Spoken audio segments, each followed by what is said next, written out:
Hola amigos, ¿cómo estáis? Yo me llamo Patricia y estás en EcoCrafts. Ya estoy de vuelta y esta vez os veo desde mi mesa de trabajo, que como os dije antes de Navidad está llena de proyectos que seguro os van a encantar. Muchos de vosotros me habéis pedido en comentarios que os enseñe a utilizar la máquina de coser. Vamos a hacer dos tutoriales. En el primero os voy a dar una serie de tips y consejos para que podáis decidir qué máquina os compráis, si es que todavía no la tenéis y vais a empezar por compraros una, y en el que os voy a explicar las distintas piezas de la máquina de coser para que sepáis por dónde va. Y en el segundo os daré unas cuantas nociones básicas para que ya podáis lanzaros a coser sin parar. Antes de empezar, os voy a presentar a mi nuevo amigo Simba. Se llama así porque tiene una vertiente intrépida que a veces raya en lo terrorista y otra muy cariñosa, como veis ya me está dando besitos. Os lo presento porque no me cabe la menor duda que se va a colar en muchos de nuestros vídeos. Ya veis que es un gato chiquitín, tiene 4 meses y de momento hace un poco todo tipo de trastadas y todo le llama la atención. Así es que cuando esté en la mesa de trabajo seguro que se nos cuela en algún tutorial.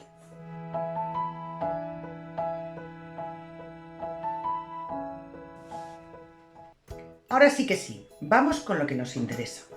Me quiero comprar una máquina de coser. ¿Por cuál me decido? ¿Cómo escojo entre una u otra? Yo tengo una teoría, y es que cuando vamos a comprar una máquina, del tipo que sea un ordenador, un robot para la cocina, una máquina de coser, tendemos a comprarnos máquinas que nos ofrecen más prestaciones de las que inicialmente necesitamos. Me explico. En el mercado tenemos todo tipo de máquinas de coser, que hacen pespuntes, todo tipo de puntadas, bordados, puntadas que incluso ni siquiera sabemos para qué se utilizan. Las hay analógicas, las hay digitales, etcétera, etcétera, etcétera. Y a veces tendemos a comprarnos una que tiene más funciones simplemente por si acaso. Esto, por un lado, nos encarece el precio de la máquina y por otro lado, nos puede dificultar a la hora de utilizarla. Por eso, mi consejo es que antes de comprar una máquina, os hagáis una pregunta. ¿Para qué necesito yo una máquina de coser? ¿En qué la voy a utilizar? Que sepáis que con un pespunte y un zigzag, que son las dos puntadas más básicas, se pueden hacer un montonazo de cosas. Un dobladillo de un pantalón, ropa, cortinas, bolsos, lo que queráis. Y si es la primera máquina que os van a comprar y no tenéis mucha destreza en el uso de la máquina, mi consejo es que os vayáis a una marca buena, pero más bien sencillita, que os sea fácil de usar y que no os cause muchos problemas. Como veis, la que tengo yo es bastante sencilla y hace varios tipos de puntadas. Suficiente para lo que yo quiero. Y además está muy simplificada para que coser con ella sea bien fácil. Mi primer consejo es que tengáis el manual de instrucciones y os lo leáis con detenimiento. Si hace tiempo que os comprasteis la máquina y no tenéis el manual porque se os ha extraviado, seguro que os lo podéis descargar en la página del fabricante. La primera página que debéis de leer, que os estoy poniendo en pantalla, antes de empezar a utilizarla, es la que os detalla las distintas piezas de la máquina. Nosotros las vamos a repasar juntos y os voy a ir explicando para qué se utiliza cada una de las piezas. Vamos con la parte de delante. La primera que os voy a enseñar es esta rueda, que es el mando de selección de puntada. Según la puntada que vaya colocando yo en este punto, la máquina coserá una puntada u otra. Y aquí puedo seleccionar distintos tipos de puntadas. No lo podéis ver porque tengo a Simba delante de la aguja, pero cuando voy moviendo esta rueda, la aguja se mueve. Como os he dicho, esta máquina está muy simplificada y os podéis encontrar en máquinas que son un poquito no tan sencillas como la mía, porque no necesariamente serán más complejas. Os podéis encontrar que esta rueda está más hacia la derecha y tenéis aquí otras dos ruedecitas. Una de ellas será para marcar la longitud de la puntada, que como veis, lo veis muy claro aquí en el pespunte. Yo aquí tengo un pespunte muy pequeño y muy cerrado, aquí tengo uno un poquito más grande y aquí tengo uno todavía más ancho. Y tendríamos la otra rueda que nos seleccionaría además el ancho de la puntada. O sea, lo veis claramente en el caso del zigzag. Este sería un zigzag estrecho y y corto de puntada. Este sería uno un poquito más ancho de puntada y más largo de puntada. Y este sería de ancho igual que el anterior, pero más estrechito, de forma que el zigzag queda más junto. Yo en realidad las puntadas que utilizo son estas 6. Entonces, como veis, con esta máquina tengo más que suficiente. Luego tenemos este mando, que este es el mando inversor de puntada. ¿Para qué lo utilizamos? Siempre que empezamos y terminamos una costura, cuando queremos rematar con la máquina, lo que hacemos es, damos 3 puntadas hacia adelante, bajamos la palanca inversora de puntada y cuando tenemos la palanca bajada, la máquina cose hacia atrás. Haremos otras 3 o 4 puntadas hacia atrás, soltaremos y otra vez hacia adelante. Y así rematamos cualquier costura al principio y al final. Luego tenemos esta rueda. Esta rueda es el selector de tensión de hilo. Como veis, la rueda tiene varios numeritos. En mi caso van desde el 9 hasta el 0 o desde el 0 hasta el 9, ¿vale? Esto, ¿cuándo se toca o para qué se utiliza? Bueno, pues esto lo utilizamos principalmente cuando vamos a utilizar una tela de distinto grosor. En líneas generales, la tensión será más baja cuando estemos cosiendo un tejido más fino, por ejemplo, una seda fina, una batista, una gasa, y un poquito más gordo, más alto, cuando estemos cosiendo una tela gorda, un vaquero, una tela de abrigo, depende de lo que vayamos a utilizar. Si lo que vamos a utilizar es telas más o menos normales, de algodón, una loneta o lo que sea, lo mantendremos a la mitad. Y por último tenemos esta mesa supletoria, que en mi caso, como veis, también es bastante cortita, es este brazo que sobresale un poquito, que es donde podemos colocar la tela. Hay máquinas en las que este brazo se puede extender, bien sacando así una bandeja que se desdobla. Y tenemos también el estuche de accesorios, que aquí es donde podemos guardar todos los accesorios que nos trae la máquina de coser o que hemos ido nosotros adquiriendo y que los guardamos aquí. Los de uso de cada día, porque tampoco es que sea muy grande. En la parte de arriba tengo el eje de la canilla, que es este de aquí, que es donde coloco la bobina de la canilla para cargarla con el hilo del color que necesite. Luego tengo el pasador portacarretes. El mío, como veis, se puede meter cuando la voy a guardar y sacar cuando la voy a utilizar. Y aquí es donde ponemos la bobina con hilo. En otros modelos podéis tener más de un pasador.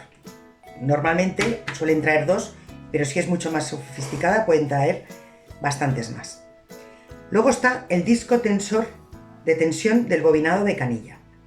Aquí es por donde paso el hilo cuando voy a cargar la canilla. Esto ya lo veremos en el próximo tutorial. Y luego está la guía del hilo, que es el primer enganche donde debo sujetar el hilo tanto para hacer la canilla como para enhebrar la máquina.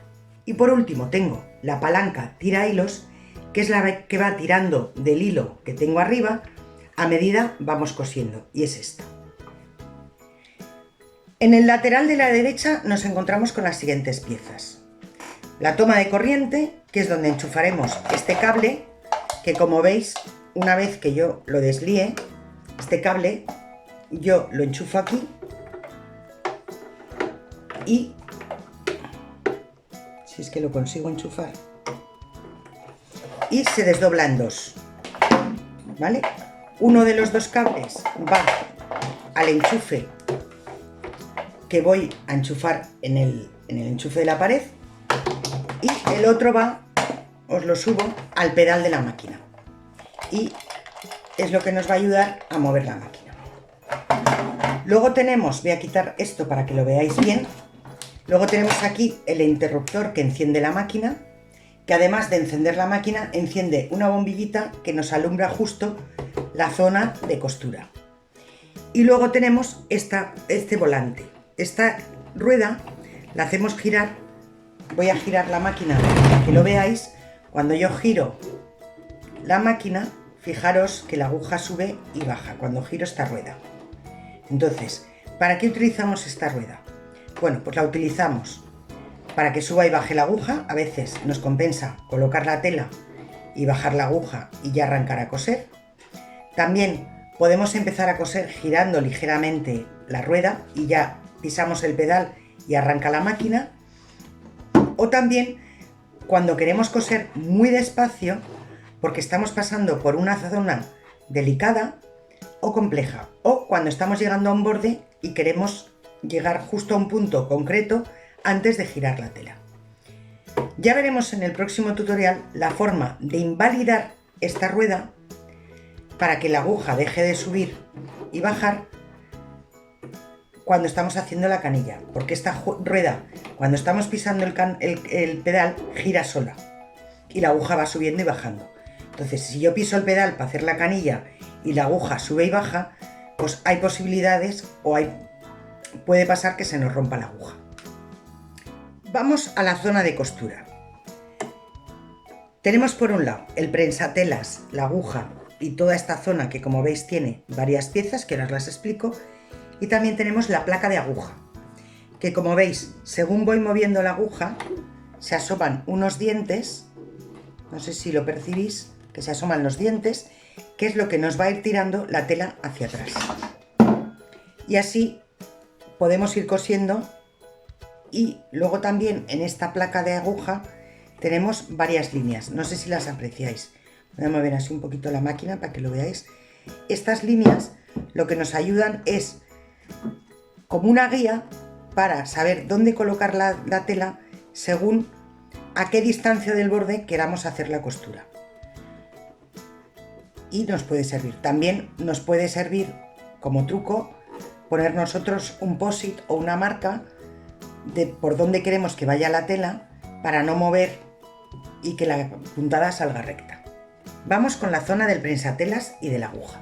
Pues tenemos lo primero de todo el prensatelas, que es esto de aquí, que es la pieza que sujeta la tela cuando vamos a coser. En algunos modelos hay distintos tipos de prensatelas. En esta en concreto yo tengo dos.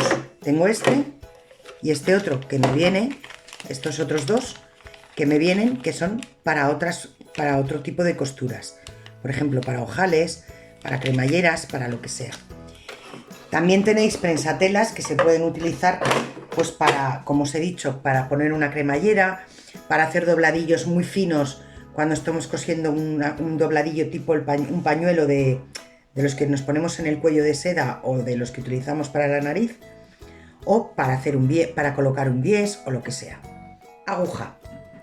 Normalmente utilizaremos agujas de 90, que son un grosor medio. El número nos indica el grosor que tiene la aguja. Las hay de muchos tipos, por lo general, para que os hagáis una idea, entre 55 y 80 para tejidos finos. Cuanto más fino sea el tejido, más fina debe ser la aguja. 90 a 110 para tejidos medios. De 120 a 140 para tejidos gruesos. Y de 180 a 300 para tejidos muy gruesos. Aquí las iremos cambiando según la necesidad. Las hay universales, que sirven para todas las máquinas. No tienen tanta amplitud de números, pero tienen los más esenciales. Y también podéis comprar las del fabricante. Luego tenemos este tornillo, que es el tornillo que nos sirve para ajustar la aguja. Como veis, cuando yo lo giro hacia adelante y tiro de la aguja sale, y cuando meto la aguja hacia arriba y lo giro, la aguja se queda sujeta. Y luego está el soporte del prensatelas, que es esta pieza de aquí. Lo giro un poquito para que lo veáis. Soporte del prensatelas. Los prensatelas ya veremos en el próximo tutorial que se pueden quitar y cambiar, y os enseñaré cómo hacerlos. Este tornillo es simplemente para fijar el soporte del prensatelas y ya está. En este lateral lo único que tenemos es esta palanca, que lo que nos sirve es para bajar el prensatelas o para subirlo. Siempre, vuelvo a dar la vuelta a la máquina, siempre que estamos cosiendo tendremos el prensatelas bajado y levantaremos el prensatelas cuando vayamos a quitar la tela. Un error muy común en mucha gente que empieza a coser a máquina es que se les olvida bajar el prensatelas y empiezan a utilizar la máquina y claro, la máquina cose fatal porque la tela no está sujeta. Por último, vamos a ver la canilla. La canilla es la bobina en la que ponemos el hilo de abajo y tiene varias partes que merecen nuestra atención. Por un lado tenemos lo que es la bobina de la canilla, que es esta ruedecita de plástico que es la que enhebramos en la parte de arriba de la máquina. Luego está el portacanillas, que es donde enhebramos el hilo de la canilla. Ya lo veremos en el próximo tutorial, pero yo meto aquí la bobina y enhebro el hilo. Y este portacanillas tiene esta lanzadera que nos ayuda a sacarla cuando lo tenemos puesto en su sitio, que para que encaje en su sitio tengo que oír el clic y yo tiro de la lanzadera y puedo sacar el portacanillas. Y otra parte que merece nuestra atención es este tornillito.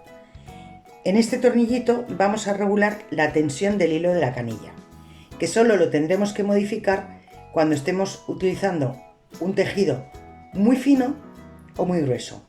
Mi consejo es que no lo toquéis mucho y si lo tocáis, antes de empezar a coser con la tela que vayáis a utilizar, hagáis distintas pruebas.